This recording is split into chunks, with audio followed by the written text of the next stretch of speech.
કલાકો વીતી ગયા તેમ છતાં પણ આ માસૂમ બાળકની કોઈ ભાળ નથી। ત્યારે ન્યૂઝ 18 ગુજરાતી દ્વારા સવાલ પૂછવામાં આવી રહ્યા છે કે મોતની ખુલ્લી ગટરો આખરે ક્યાં સુધી ભોગ લેતા રહેશે, તેમજ શું આ બેદરકારી સામે દાખલારૂપ કાર્યવાહી હાથ ધરવામાં આવશે કે કેમ, તેને લઈને પણ સવાલ ઉદ્ભવી રહ્યા છે। સંવાદદાતા કીર્તેશ અમારી સાથે જોડાઈ ગયા છે। કીર્તેશ, માસૂમ બાળક ગટરમાં ખાબક્યું, 15 કલાક વીત્યા તેમ છતાં ભાળ નહીં, ભાળના કોઈ પણ એંધાણ જોવા મળી રહ્યા છે કે કેમ?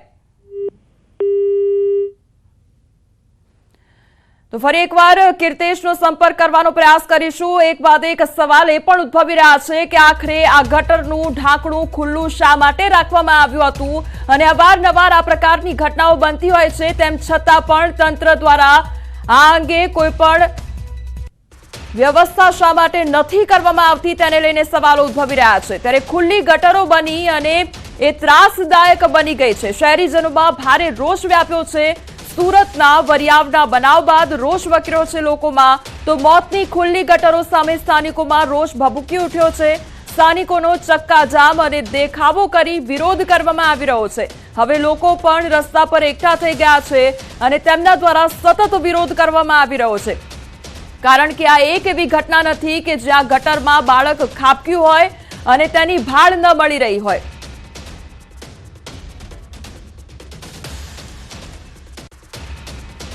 વરિયાવ ખાતે 2 વર્ષના કેદારનું ડ્રેનેજમાં પડ્યા બાદ 15 કલાકથી તેની શોધખોળ ચાલી રહી છે। ફાયર અધિકારી આપણી સાથે છે, આપણે સીધા વાત કરીએ। સાહેબ, સૌપ્રથમ આપનું નામ? મારું નામ SD Dhobi, deputy chief fire officer Rander zone.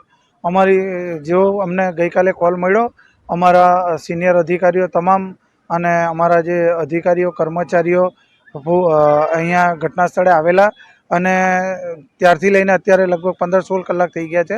સતત સર્ચ અને રેસ્ક્યુની કામગીરી ચાલુ છે।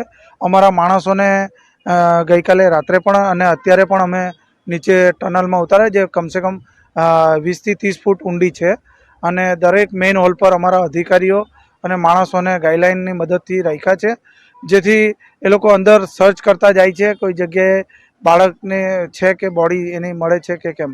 આ કઈ રીતના માણસો ઉતરી રહ્યા છે, કારણ કે સેફટીનું બી ધ્યાન રાખવું પડે છે। અમારા માણસોને અમે અંડર વોટર BS સેટ પહેરાવ્યા છે અને અંડર વોટર કેમેરા પણ સાથે રાખ્યા છે। એના મદદથી સર્ચની કામગીરી કરવામાં આવી રહી છે। અને આ સિવાય જે આ ટનલ જ્યાં પૂરી થાય છે એ ખાડી પાસે પણ અમારી ટીમને એક ઉતારી છે। જો ખાડીમાં પાણીનો ફ્લો વધી જાય અચાનક અને બાળક જો ત્યાં નીકળી ગયું હોય તો અમે ત્યાંથી પણ સર્ચ કરી શકીએ। અને આ સિવાય જે ડ્રેનેજ પમ્પિંગ પર જે પાણીનો ફ્લો જાય છે તો ત્યાં પણ અમારી એક ટીમને ઉતારવામાં આવી છે। સાહેબ, કેટલું અઘરું કહી શકાય, કારણ કે 15 કલાક થઈ ગયા છે, માણસો 20-20 ફૂટ અંદર જઈને તપાસ કરવા છતાં પણ મળતું નથી, એટલે અંદર કામગીરી કેટલી અઘરી છે અત્યારે? અંદર જો અમારા માણસોને અમે અમારા જીવના જોખમે જ કામગીરી કરીએ છીએ। એ લોકો પોતાને છતાં એકબીજાની ગાઈડલાઇનની મદદથી અને સાંકેતિક શબ્દો વાપરીને કામગીરી કરતા। એક મેન હોલ પરથી નીકળે તો ત્યાં અધિકારી અને ફાયર જવાનોની ટીમ હોય છે, બીજા મેન હોલ પર પણ અમારી સિનિયર અધિકારીઓ બધા ઊભા હોય છે, એટલે એમની સાથે પણ કોમ્યુનિકેશન કરવામાં આવી રહ્યો છે કે તમે ક્યાં પહોંચ્યા છો, શું પરિસ્થિતિ છે, એ રીતના એમને કોમ્યુનિકેશન અને એમને સાંકેતિક સમજાવવામાં આવેલા હોય છે।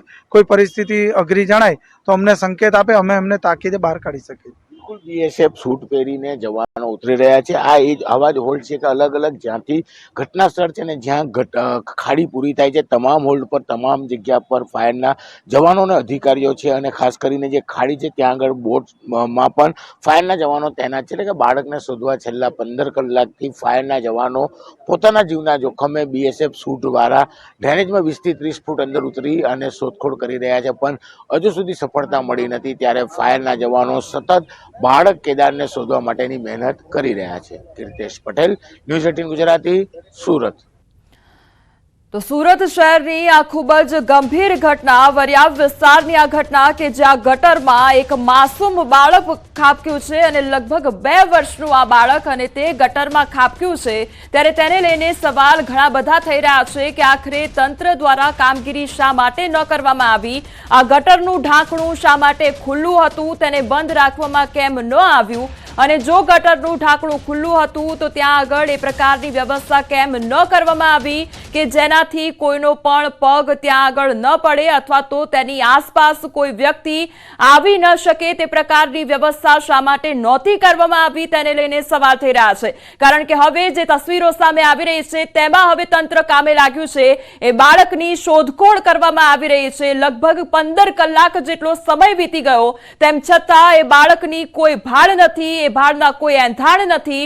હવે તંત્ર કામે લાગ્યું છે, એ બાળકની શોધખોળ કરી રહ્યું છે, પણ સવાલ આખરે એ કે તંત્રએ પહેલા કામગીરી શા માટે ન કરી, એ ગટરનું ઢાંકણું બંધ કેમ નહોતું એને લઈને સવાલ થઈ રહ્યા છે। કારણ કે હવે જો બાળક એ ગટરમાં ખાબક્યું છે અને તેની ભાળ નથી મળી રહી, ન કરે નારાયણ અને એ બાળકને કંઈક થઈ જાય છે તો એના માતા પિતાનું શું, એના માટે જવાબદાર કોણ રહેશે અને જો જવાબદાર ઠેરાવવામાં આવે છે તો તેના પર કયા પ્રકારની કાર્યવાહી થશે, શું તંત્ર દ્વારા દાખલારૂપ કાર્યવાહી કરવામાં આવશે કે કેમ તેને લઈને સવાલો ઉદ્ભવી રહ્યા છે। કારણ કે બીજી તરફ એ લોકો દ્વારા પણ વિરોધ કરવામાં આવી રહ્યો છે।